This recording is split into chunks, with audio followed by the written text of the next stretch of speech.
Okay. Thanks. Just before I get started, I'll just do a quick thank you to the other people who worked on this research that I'm going to talk about, partly because Chris is in the room, but also because they had a pretty big hand in it. So those are Thomas Hasselbert, Xiaoxi Feng, and Paul Fahey, who are at various institutions. So just a quick idea of where we're going today. I'm going to very briefly chat about myself, which is something I don't do a lot of, and then I'm going to talk about the background of neighbourhoods and health. So I'm going to focus that on why living in the city is good for your health, because I like the idea of research which shows us something which contradicts what the common logic is. After that, I'm going to chat about some of the stuff that's in my thesis. I'm going to take a subsample of the studies, the ones that I think tell the best story, and demonstrate the results from those. So it should all fit together, hopefully. My very brief introduction is about my research interests. I mentioned once that brown bags are a good opportunity to tell everyone what you're interested in. I pretty much sum it up as I'm interested in youth physical activity. Pretty much everything sits around youth physical activity for me. So I did my honours work on how we measure that. I worked with Chris on a much earlier project on changing kids' physical activity during PE, and now with IPPE, I'm back doing the same thing with a younger group of kids, looking at how we change it. I'm also really interested in how physical activity has effects on the body, but also on the non-physical effects of physical activity as well. So cognitive outcomes, or sleep, or things like that, behavioural outcomes. And in the future, I'm also interested in expanding youth physical activity to include screen time as well, because that's an area that's getting a lot more attention, an area that parents are really struggling with, and something that I think we could do a lot of good with. Okay, that's enough about me. So I'm going to talk about neighbourhoods and health.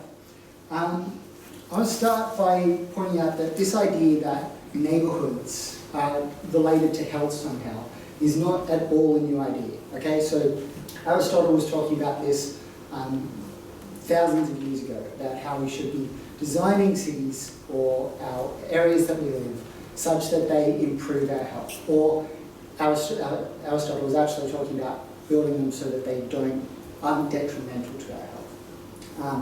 Back when Aristotle was thinking about it, he was thinking about really simple things. He was thinking, let's not put the sewer next to where all the sick people are.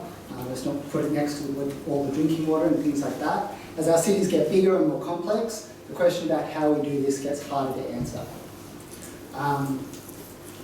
Okay. So this interest in neighbourhood research has been growing over the last couple of decades. So it's been around for a while, but really it didn't hit its strides until very recently. So around about the turn of the millennia was when we started to see an increase in the number of publications about health and neighbourhoods. And part of that large growth is probably due to the fact that there's a couple of good reasons. So first of all, we started to shift towards a social determinants of health, a preventative medicine approach, where we were less interested is probably the wrong term, but we started to get more interested in the upstream effects, to use a public health term. So looking at what's causing people to get sick, and can we intervene a little bit earlier to stop that from happening. And neighbourhoods are a really good example of that. We can change the way that people, change the areas, then we can improve people's health. Population growth was another one. As cities got bigger and more people expanded, we had to start thinking about where we put these people, and we started to get clever about that. So urban sprawl, which is this idea of the outside of the city getting wider and wider as we sort of just tack more places on, that was something that was identified really early on as problematic for health. And I'm going to talk about why in a minute. One of the other reasons is really just a practical reason. When you do neighbourhood research, you're talking about a lot of people clustered together in groups, and that requires computing power, which realistically wasn't easy for people to access before the 2000s. Yeah? If you were looking at this previous slide and thinking that looks a lot like an exponential growth curve, I was too. It turns out it fits pretty nicely as an exponential growth curve. So you can expect neighbourhood research to hit 1,200 articles a year by 2020.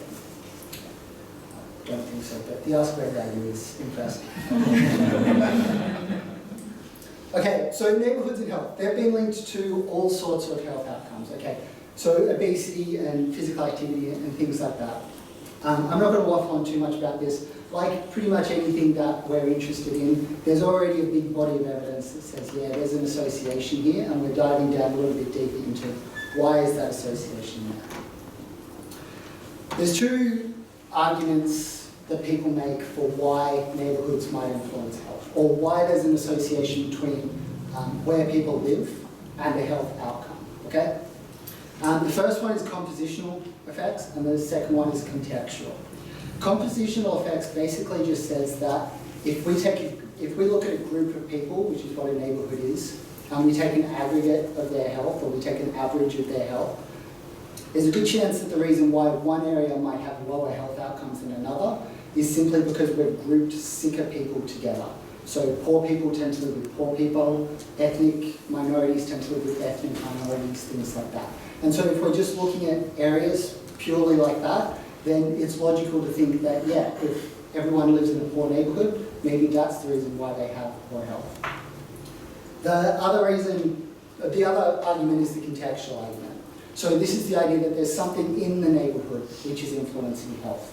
So the obvious example that gets thrown around a lot is air pollution, right? There's definitely no compositional argument that says that people choose to live in really smoggy, dirty areas, but there is a contextual argument that says that this poor air quality is influencing people's health. When we look at doing research, we tend to move away from the compositional stuff. We tend to acknowledge that it's there and try to adjust for it, but as a research goal, trying to change the composition of a neighbourhood is very difficult to do.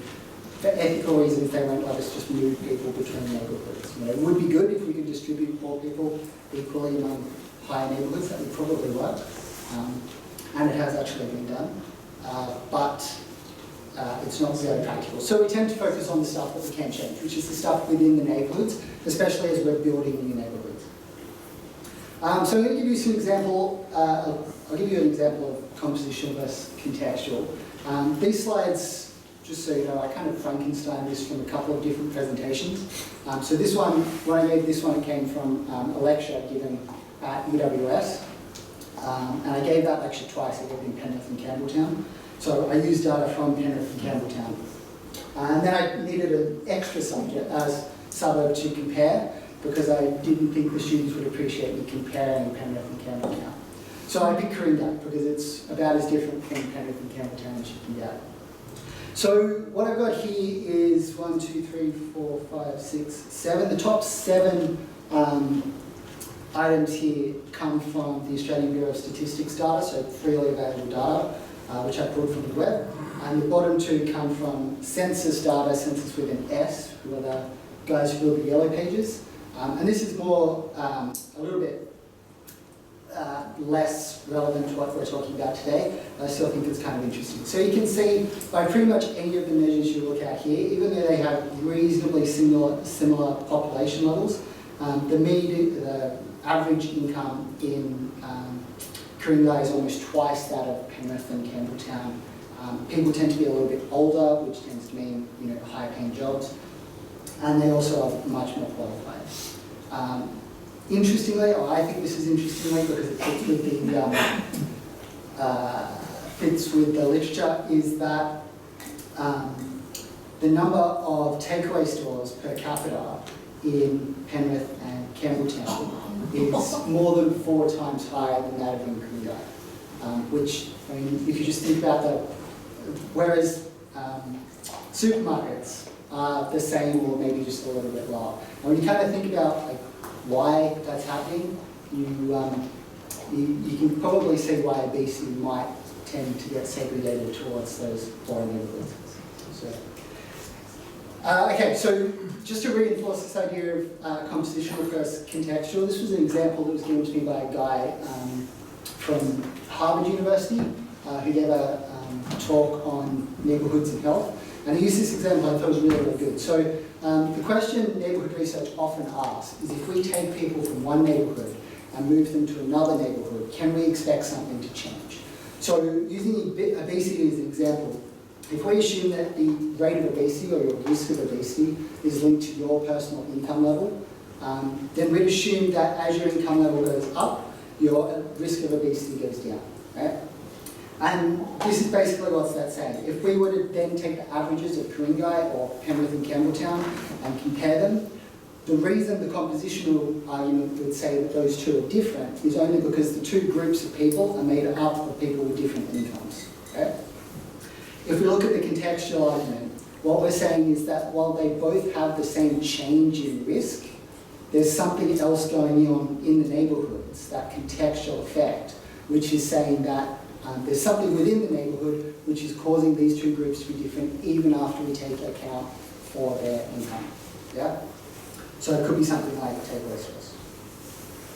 I want to give you some examples of contextual factors. And this is partly because it leads into my thesis, but also partly because I think this sort of stuff's really interesting. And I think once you start to look at it, you'll start to recognise it within your own neighbourhoods, and you'll start to wonder if it's shaping your behaviour.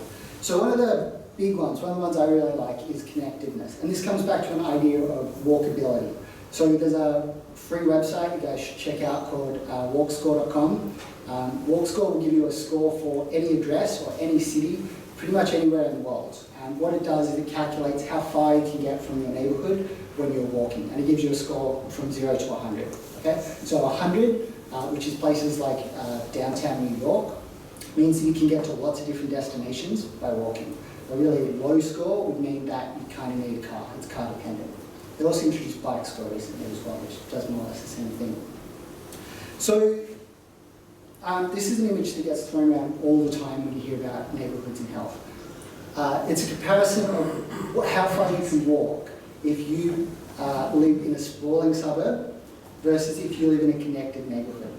Now, I think I've cut off the labels here, so you just have to take my word for it. These are within the same state, and they're in cities that are right next to each other, or actually part of the larger city, so it's part of Washington, and these are two separate parts of it.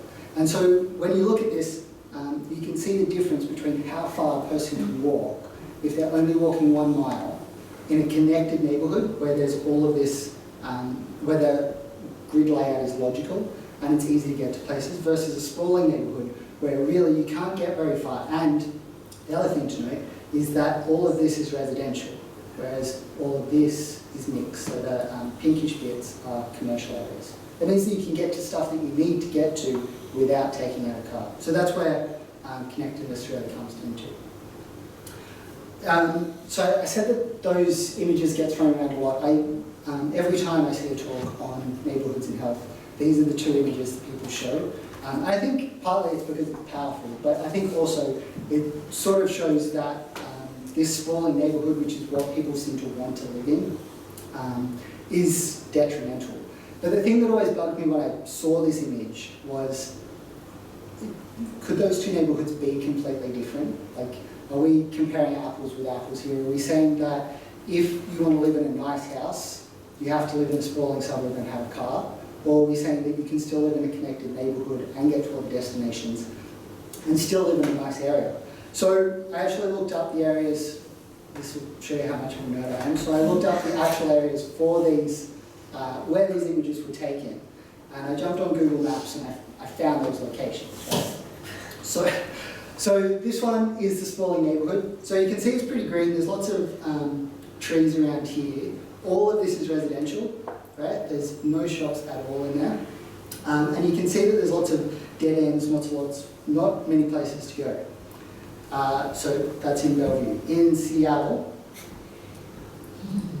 I'll go back slightly, it's kind of looks the same, right? From high up, from the satellite imagery, there's lots of green stuff, there's lots of houses, but there's no dead ends. You can still get everywhere you want to go, right? And the bit that I think is really cool about this is that you can jump on Street View and see that the houses even look more or less the same, right? But there's differences even when we start to look that closer. When we start to look at the Street View level, you start to notice that the sprawling neighbourhood only has a footpath on one side, and whereas the connected neighbourhood has a footpath on both sides. They designed the neighbourhood for people to walk in. And then when they decided that they wanted people to walk in the neighbourhood, they realised that if you put a footpath right on the edge of the road, which we like to do in Sydney, then if someone comes past in a wheelchair, someone has to walk on the road, or walk on the grass, or walk across someone's lawn. Right? In the connected neighbourhoods, they do this deliberately. They put in these strips, these median strips, so that people can walk safely without having to walk on the road to get around people on footpaths or people on bikes, things like that. So I think this one's a really good example of how we think that we want something in a neighbourhood, but it's possible that it exists anyway, and we can just do it better if we just think a little bit more about how we do things. Also, a couple of other things that the literature on footpaths is substantial. So things like telegraph poles being here rather than up here means that you're protected from cars, apparently. Same with trees. The reasons that they put trees there is because it provides shade, and people are more likely to walk on footpaths with shade. So they put them there, but also because when people feel safer if there's something between them and the cars. So if they put trees there, people apparently feel like they're less likely to get crashed into. This sprawling neighbourhood is also a really good example about how we're starting to build neighbourhoods that are really car dependent. So the car dependency has a really serious health consequence to it. Okay? So for every hour you spend in the car, you increase your risk of obesity by 6%, and for every kilometre per day you walk, you decrease it by almost 5%. So there's a real sort of, and that's from the American Journal of Prevention, so it was a pretty good study, that one. I'll walk through the other ones so we actually get into the meat of this, but part of what I was talking about there being places to go is this idea of mixed land use. So if you mix residential with commercial, then you give people places to go. So this is a sprawling neighbourhood. The circle represents like a large radius buffer, and the smaller one represents how far you would expect someone to travel. So it takes into account the fact that some roads are easier to travel down than others, that some lead towards destinations while others don't. You can see it's pretty small, and there's nothing in it. It's all residential. This is a school, this is green space, and this is commercial. This is a connected neighbourhood where within the buffer there's residential, commercial, schools. There's a little bit of green space up here and more up here. It's all there, right? So there's this mixed land use has been something that I'm not going to discuss in my thesis, but it was something that we found a relationship for in my centre of kids as well. Some other examples, so supermarkets and nutrition, yeah, I don't think we need to talk about those, and public transport. There's a really great example of public transport, and it's a case study, which sucks because I think it's such a good study. Previously, they'd found that people who catch the train or catch public transport have 19 minutes per day, on average, more physical activity than people who take the car to work. 30% of that sample exceeded 30 minutes per day. So that's half of your daily physical activity allowance by catching the train, because they were walking to and from the station, or they were walking from their car along the platform to the station, and then from the station to their work. And there was a case study in North Carolina where they had this great opportunity, because they were putting in a light rail system, to find out what people would do before and after that light rail system was there. So they went and asked people, this light rail system's coming, are you likely to use it? And they compared people who said yes and then actually did do it to people who said no and then didn't do it. And the difference, and this was a case study, but the difference was a 1.18 difference in BMI, so change in BMI. This was over, I think it was 5 years, I haven't written it in front of me, but it was over 5 years. So a 1 point change in BMI is huge. Like, it's a massive, massive change. And there was an 81% decrease for those who chose to use the light rail system in the odds of becoming obese. 81%. But it's a case study, so take it with a grain of salt. Okay, so some stuff that I've done. So I'm talking about contextual effects here because the area that I investigated was a contextual effect of neighbourhoods. So in particular, what I was studying was green space. So this is a slide I took from my confirmation of candidature presentation. I have got a lot of use out of this slide. It's a good example that not everything you use in your CSC goes to waste. So this is a Wordle slide. Wordle, have you guys seen Wordle before? So basically you just pump in some text and it produces an image where the larger the word, the more frequently that word shows up in the text. So the text I used in this case was my confirmation of candidature. I have done this again with my PhD, but you'll see why I haven't included it in a second. But it's more or less the same anyway. So the things I'm going to talk about today are things that my thesis focuses on neighbourhoods and green space, and how it influences the health of children, and how factors such as physical activity might relate to that. And that took me forever to animate, which is what I'm Okay, so green space. Green space is this idea that green space is natural environments that occur within urban areas. Okay, and we very loosely define urban areas to be pretty much anywhere where people live. Green space is pretty well researched in adults. It actually started off from this one really, really small study that was done in a hospital where they observed that patients after surgery who had a view from a window to a park area had better post-surgery outcomes than the ones who had a view that didn't include a park. That seems a bit skeptical. I'm pretty skeptical of that. Right? I can't really see a mechanism that would affect surgery outcomes. But regardless, that was where it all came about. And people started to wonder, so how is this greenery in our neighbourhoods having an effect on health? So it's pretty well researched in the adult literature. The children's literature is a little bit more sparse, and the thing that was really missing was longitudinal evidence. So there was a little bit of longitudinal evidence, but it had its problems, mostly in that the green space measures were either self-reported, in that they just asked parents to guess how many parks were in the neighbourhood, which it turns out parents are pretty bad at guessing. And they were also self-reporting their outcome measures as well. So the only other mediation paper I could find on green space, BMI and physical activity had used self-report measures for all three of those things, which doesn't really help. So this is what my thesis more or less looked like. So we took measures of green space, we took measures of, say we, it wasn't us, somebody else did it for us, took measures of children's BMI, and we asked about what the relationship was between that.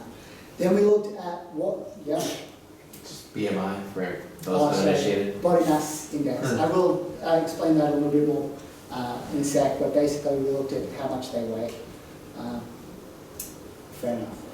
And then we looked at how behavioural outcomes such as physical activity might mediate that relationship. So whether or not people are more active because there's more green space, and whether that leads to changes in BMI.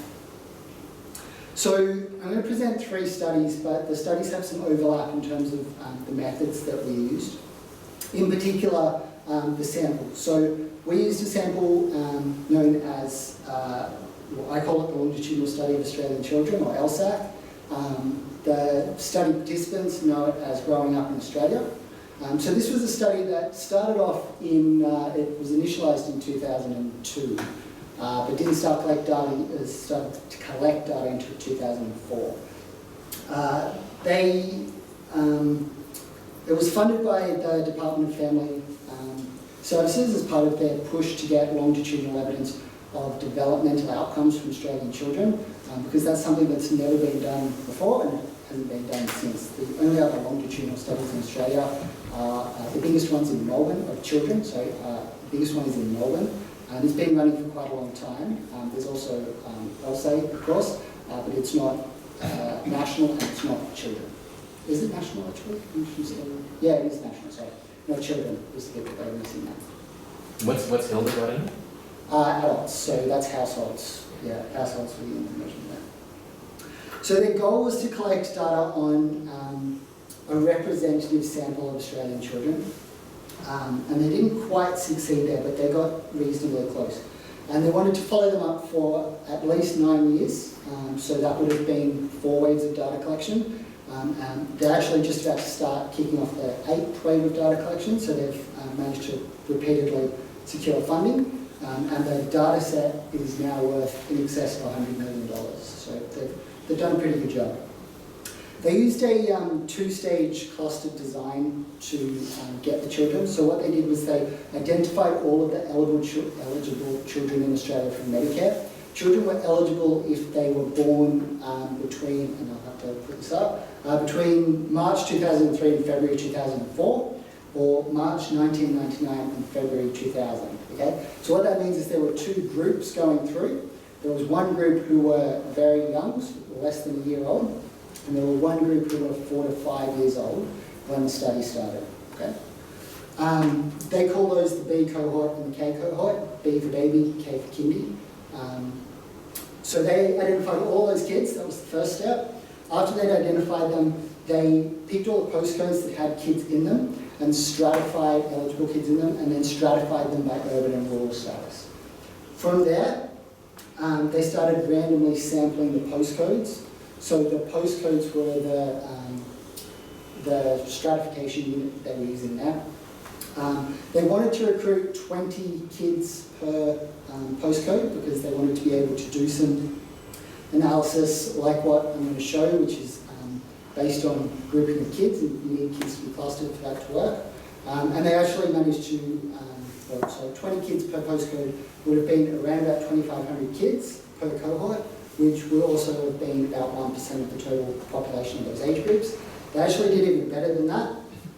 They managed to get twice that. So they wanted 5,000 overall, and they got 10,000 overall, which was pretty good.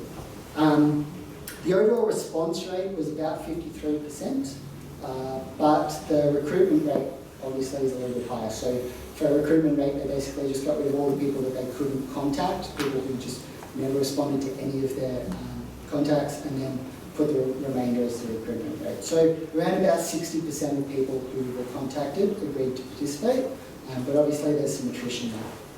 They did deliberately try and sample low SES areas a little bit higher, so they oversampled the rural areas, and they also tried to oversample some of the indigenous areas.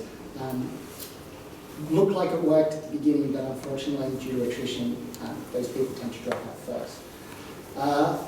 I'm only going to focus on the K cohort because BMI is not much of a measure. BMI, which is the primary outcome of this, isn't much of a measure for babies, so we start with the K cohort. So this is what the K cohort looks like. Each of the waves were conducted every 2 years. They collected data from lots of sources, so they collected it primarily by interviews with the parents and with the child. They did objective testing with the child, which is where we get our BMI measures for. At later stages, they started interviewing teachers and getting data from the teachers. They matched a whole lot of census data to the data set for us so that it was accessible. They've started adding the My Schools data and the NAPLAN results to these students so that data is available for analysis. So there is tons and tons of data there. They said that they wanted to make this representative, and they did a pretty good job. But after comparing the data to the census data, which is what we assume is representative of Australia, we found that I say we, actually that's not really true, somebody else found that the data set was pretty close for most things, but missed out on ethnic groups a little bit. So the language that was spoken by mothers in, 15% of mothers in LSAC didn't speak English as a first language, but that's close to 18% from the census. And it was similar with high school completion and whether or not you were in general employment.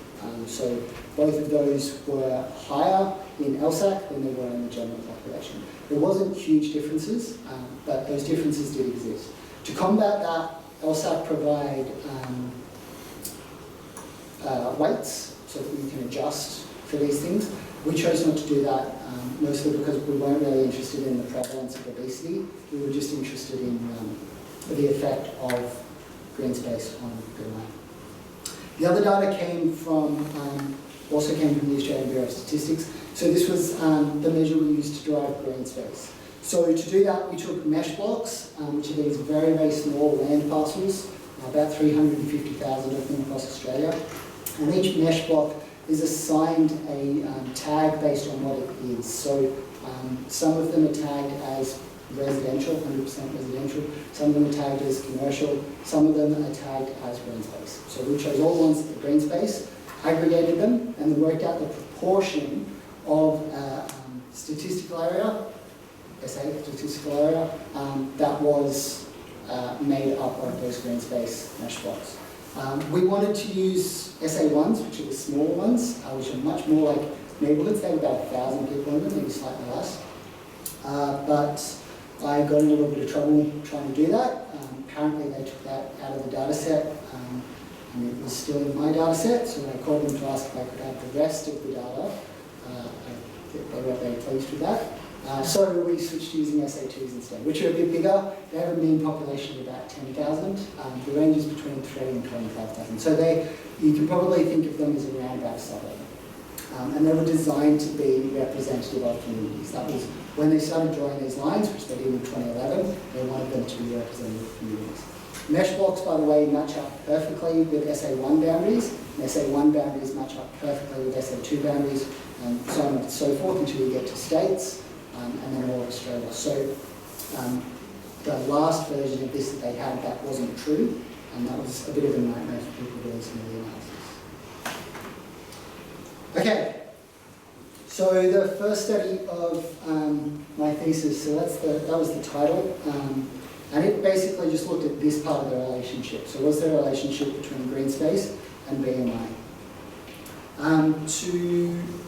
So the question we were asking then was, does neighbourhood green space influence children's BMI over early childhood? Okay, so to do that, we took data from LSAC and ABS. We used waves 2 to 5 of the LSAC data, and I'll explain why in a second. The key measure here was the BMI. That was our outcome measure. It was objectively measured BMI. Again, somebody else, because his LSAC data was very well used, had found that there were relationships in this sample between some socioeconomic and ethnic indicators and BMI, or obesity. So we adjusted for those to make sure that they weren't influencing our results. So those were maternal education, years of maternal education, weekly combined family income, Indigenous status, and whether or not they speak English. There you go, that's what BMI is. So it's, I'm not sure, do you guys all know what BMI is? Yeah, I thought you might. So it's weight in kilograms over height in meters squared. Squaring height just means that you remove the fact that weight naturally goes up with height, so you get a more standardized measure of weight, essentially. I like to think of it as body density, but that's not strictly speaking true. In adults, the World Health Organization draws a really nice straight line across 30 BMI points, and says if you're above that, you're obese. If you're above 25, you're overweight. With kids, it's a bit more complicated because their body density keeps changing as they grow. So their relationship actually looks something like this. So this is a growth curve fit from the data in our sample, which matches almost perfectly with standardized growth curves. The difference is that our sample is actually just slightly higher. We think that's because the original growth curves are from the 1990s, and it seems logical that the kids are a little bit bigger now. The darker line is boys, the lighter line is girls. So you see that there's probably an effect of puberty here, in that girls have puberty onset slightly earlier, and so they continue to have their body density increase slightly longer. It does, on the reference curves, flatten out somewhere over here, so they do have the same sort of curve, it just stays a bit straighter for a bit longer. You'll see down here, 4 to 5, when kids were 4 to 5 years old, their body density goes down before it goes up. So what happens there is when children are born, their BMI is actually quite high, so it's not really used, and then it comes back down and then starts to go back up until it reaches normal adult baseline levels of sort of 16 to 18. And they call this adiposity rebound, so the changes of fat in the child when they're young.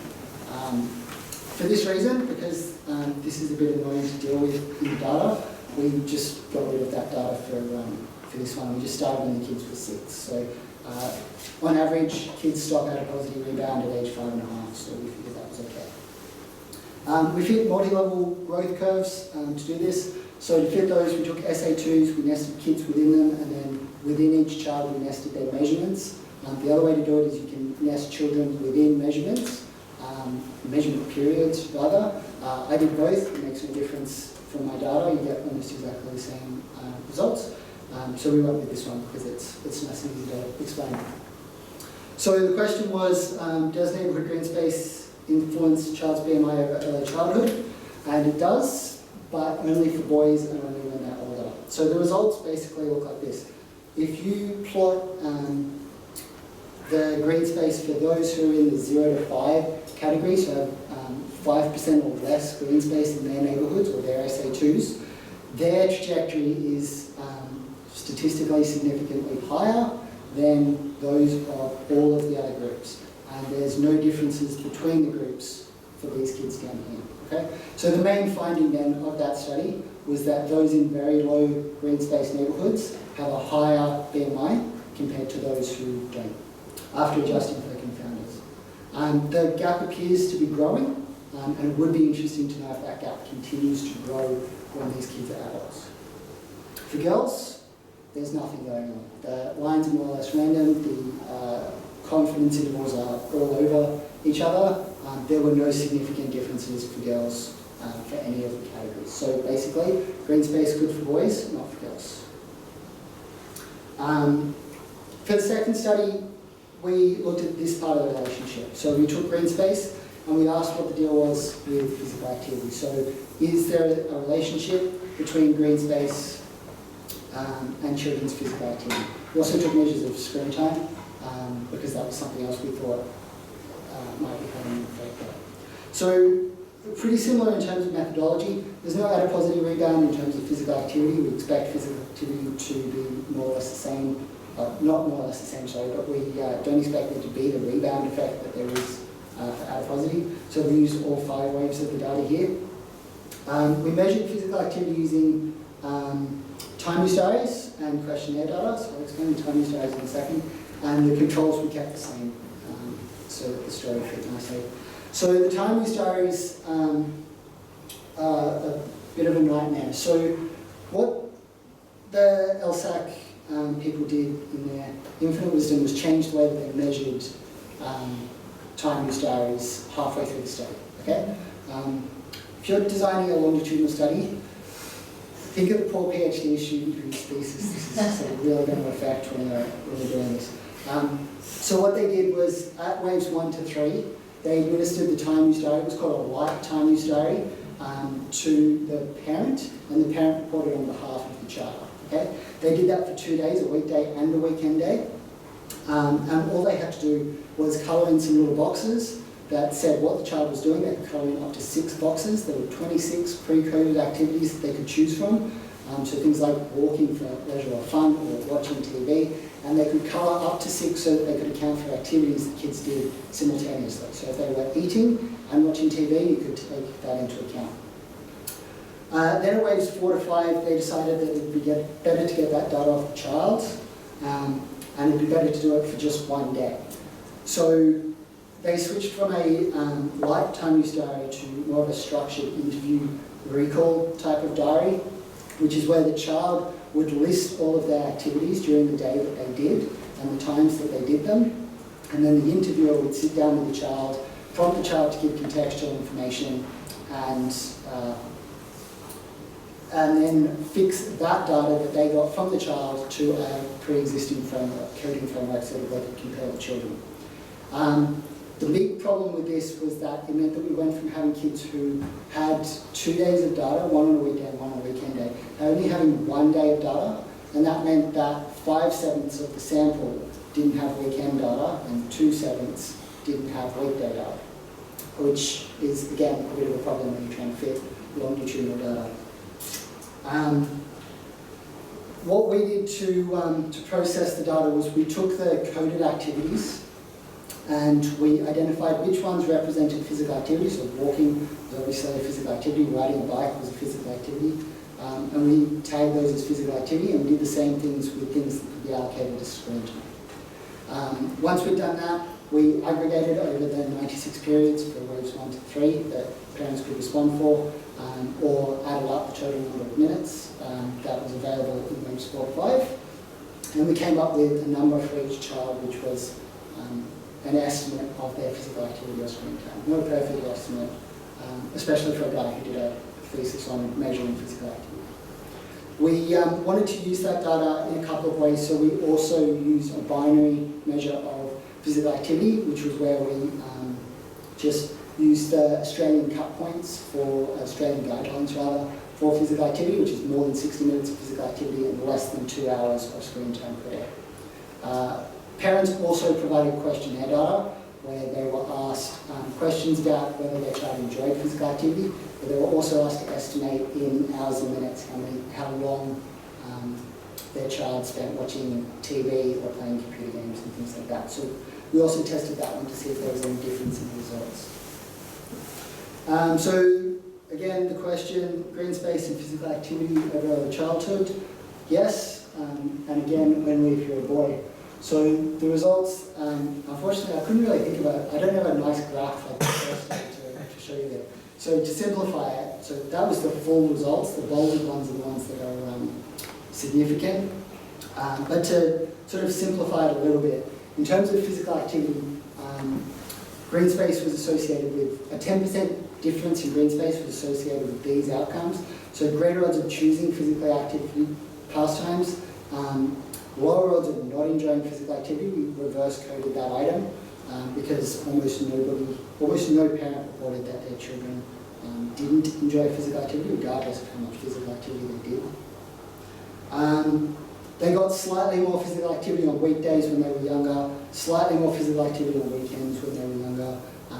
When we fit a age interaction there, sorry, I should clarify. When we modelled this, we modelled it twice. We modelled it for waves 1 to 3, and then we modelled it again for waves 4 to 5. The other option was to fit a random intercept, but I didn't really like that option. I wasn't really sure what the statistics would make of trying to find something in data that wasn't really there. So we just went with modelling them separately. When we look at the effects in waves 4 to 5 and for that age component, the effect of green space is growing smaller as the kids get older, which seems to fit because we found an effect when they were younger and we don't find an effect when they were older. Slightly more likely to meet physical activity guidelines, and they watched slightly less weekend TV, but it was very slightly less. The effect sizes here were really, really small. So the last study then asked, can we bring this all together? So we found that there was a relationship between green space and BMI. We found that there was a relationship between green space and physical activity if you're a boy. So what we were asking then is, are those differences for boys between those in different green space areas, does that difference in physical activity attributable to the green space explain the relationship between green space and BMI? So the data, again, we got rid of the wave 1 data because had positive rebounds.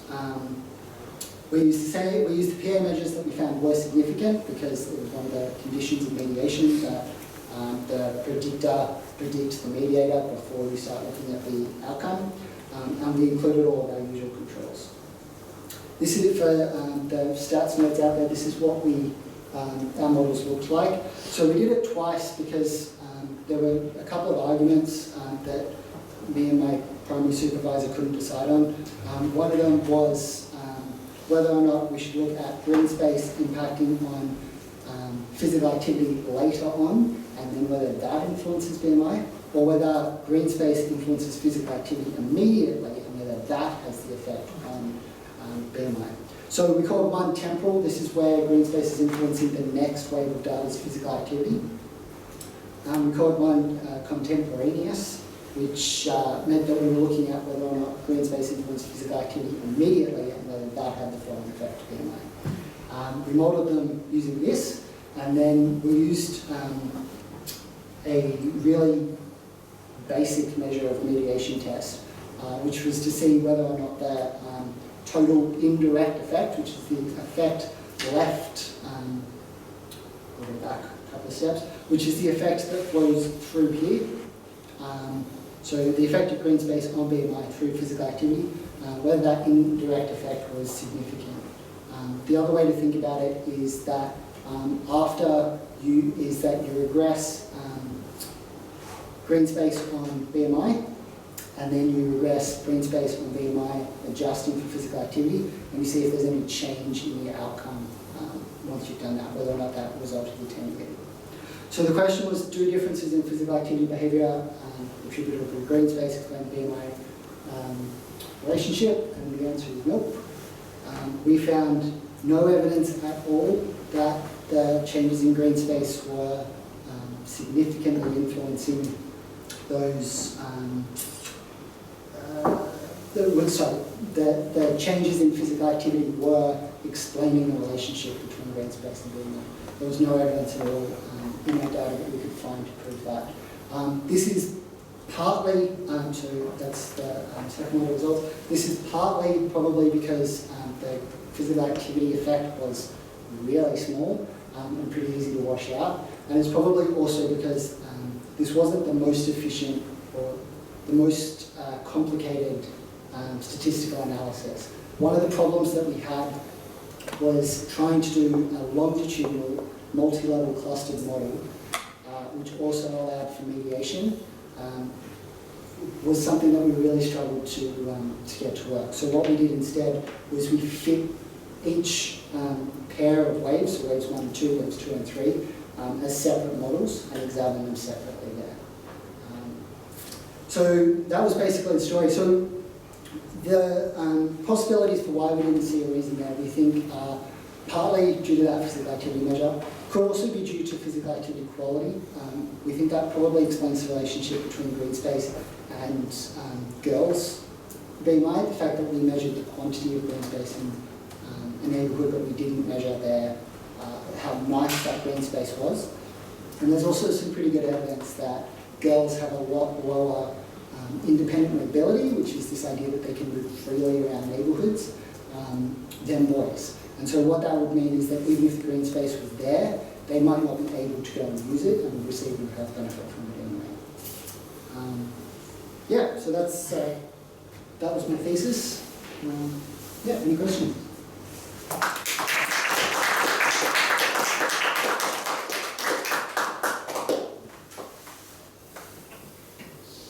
Why green space? Would it be like brown space? There's blue space, which is water. But you're right.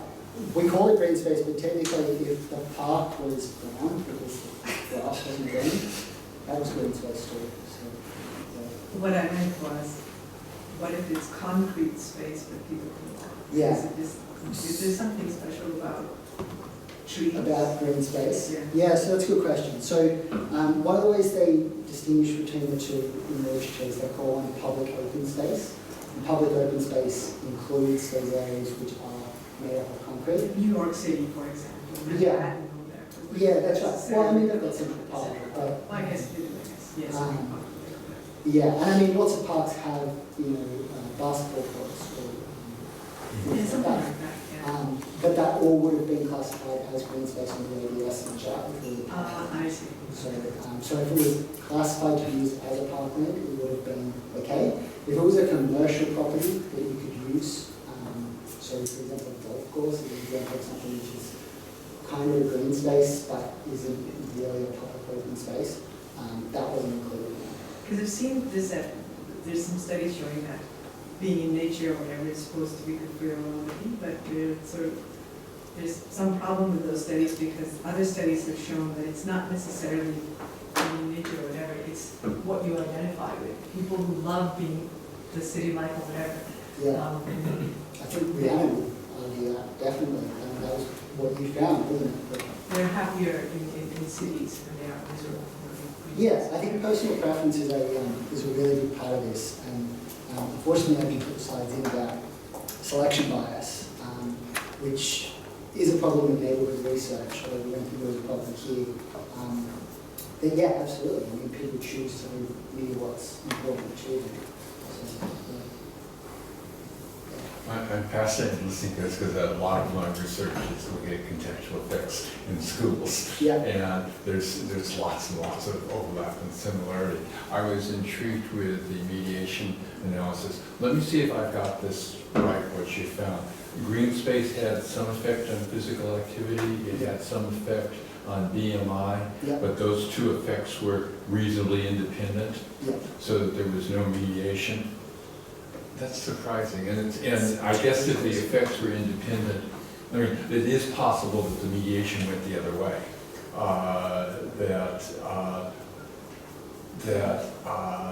BMI predicted. That BMI, sure, and I'm Yeah. sure that it would. If Yeah. you're grossly overweight, you're probably going to avoid physical activity. But in a sense, that couldn't have been, if the two effects were independent, it didn't matter which Yeah. way you had them. It wouldn't mediate going either way. Yeah. I should say that in the adult literature, so we agreed when we saw these results and we saw that there was nothing really explained at all, the effects were really, really tiny. We thought that was really strange, but then when you go back and look at the adult literature, it's kind of the same. There's consistently reported associations between green space and physical activity and between green space and obesity risk. But when people try and mediate those relationships, they just can't find any evidence that that's what's happening. Or when they do, they're using sort of fairly ordinary measures. Now, did you also say that you weren't able to put the two segments of that study together, the ways 1 to 3 and ways 4 to 5? So we could have, this actually came up in my thesis comments, we could have hit waves 1 to 3 and 4 to 5 together by putting in a random intercept for the wave that, for the fact that the time we started had changed. But just from a methodological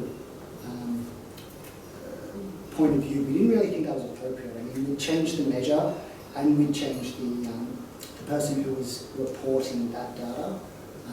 So while we probably could have justified it statistically, we weren't sure if we could justify it methodologically to include the two measures together. And so when you peeked at the data that you didn't report, what did you find? Yeah, in terms of the physical activity one, if you fit, well, I should explain actually.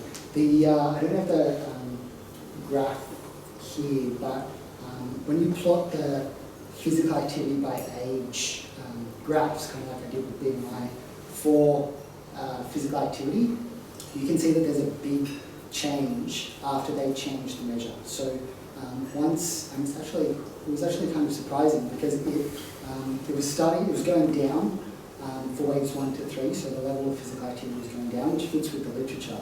And then all of a sudden the kids start reporting and it goes the other direction. So there's this complete V shape where suddenly when you change the reporter, the data does something completely different. So basically when you chuck all of that into a model, the model goes, yeah, no, we can't. Well, I know you couldn't do the growth modeling because it's apples and oranges, Yeah. or something close to apples and oranges, but you still could have used the early data as pretest controls. Yeah, that's... Or you could have done a cross-like panel analysis that doesn't require things to be on the same metric. Yeah, that's a good point, actually. Yeah, I don't know. I'm not saying you haven't thought about this, Yeah. there are good reasons for not having done it that way. Yeah, I have to do that one. Phil will tell you why. That is wrong. How frequently are those mesh areas reclassified? Okay, so that was in my notes. So they're reclassified every 5 years, which didn't fit our data structure. So we only used one measure of green space. We did sensitivity analysis to make sure that wasn't screwing up our results, and it wasn't. Turns out kids don't move around a lot when they're young. So that data comes from 2011. the data here actually started from 2004. So what the ABS did is they went back and changed all of the data in the LSAC so that you still had which new measure of geography was attached to the chart. But yeah, we couldn't use repeated measures of green space because the data didn't exist to use. Could be extended surveys and any chance of like a difference in difference? Yeah, now, or- we could now. Yeah, they released 2016 versions of that data. It just needs to be processed and checked in. That done next week then? Yeah, no worries. I think almost like the opposite of the movement to opportunity, and the opportunity moving to the person. Yeah, although like I'm not optimistic about that. There was a study in the UK which they looked at it, I think it was over 20 years. They measured green space using satellite imagery. That was how they did it without time travelling. Was that they just looked at satellite images over about 20 years. And they looked at the change of green space in areas. And it was really, really tiny. It was one of the reasons why we weren't too worried about only having to measure once, was that we didn't expect it to change, because that's what the literature suggests. That's really fascinating. You could look at change in green space. Yeah, As yeah, look that's at right. physical activity as a And function. it was But actually that would be something. so confounded. Yeah, I mean, it was actually something we thought about when, right at the beginning of my PhD, the role was my oyster and all that, was that we could have just picked like a subsample of the kids, got satellite imagery, and then gone for each year, because Google Maps will give you data from previous years, go back, and then there are satellite-based measures of green space. But one of the big draw cards of this was that it was Australian kids. And we didn't really want to just chop out 90% of our samples and improve the measure slightly. So, yeah. Thanks for the great presentation. I was just wondering, how do you explain the differences? So how do you explain that this obviously did not have any effect on girls? Like in that young age, shouldn't it be totally the same because they're brought everywhere by their parents? So I have a couple of hypotheses, but I don't really have any concrete evidence for any of them. So quality, I think, is a big one, right? I think parents are more likely to take their kids to green spaces which are nice, as opposed to green spaces which aren't nice, then maybe they are with boys. Maybe there's a protective factor there. I think the other thing is that if you're a girl and your parents are giving you autonomy to move around, then at younger ages, it's possible that girls aren't given the autonomy to move around. So when they engage in green space, they engage with their parents, and it's possible that regardless of green space quantity, they're doing that at around about equal rates, right? Because people and parents are largely car dependent, and so they might, even parents who don't believe in the green spaces might be traveling to green spaces. It might mean that the girls don't then learn. Physical activity is a learned behaviour, so they might not be habitually in that physical activity mind frame as they get older and develop that autonomy to move around the neighbourhood. So because they weren't exposed to the green space when they were younger in an autonomous fashion, they may be less likely to use it when they're older. And there's some good examples of that where there's a good study, where they took kids to the park with their parents versus kids who were there without their parents. So the researchers actually just rocked up at these parks and they went around and looked at these kids and they measured their physical activity there on the day, and they found that the kids who were there without their parents were more physically active than the ones who were there with their parents. So that kind of suggests that once the kids are there by themselves, they are more physically active. So it's possible that if they haven't been there on their own before, it's just not something that they're doing. But to be honest, it's a total stab in the dark. I really don't have any more good ideas. I'm open to suggestions. Girls are smarter than boys.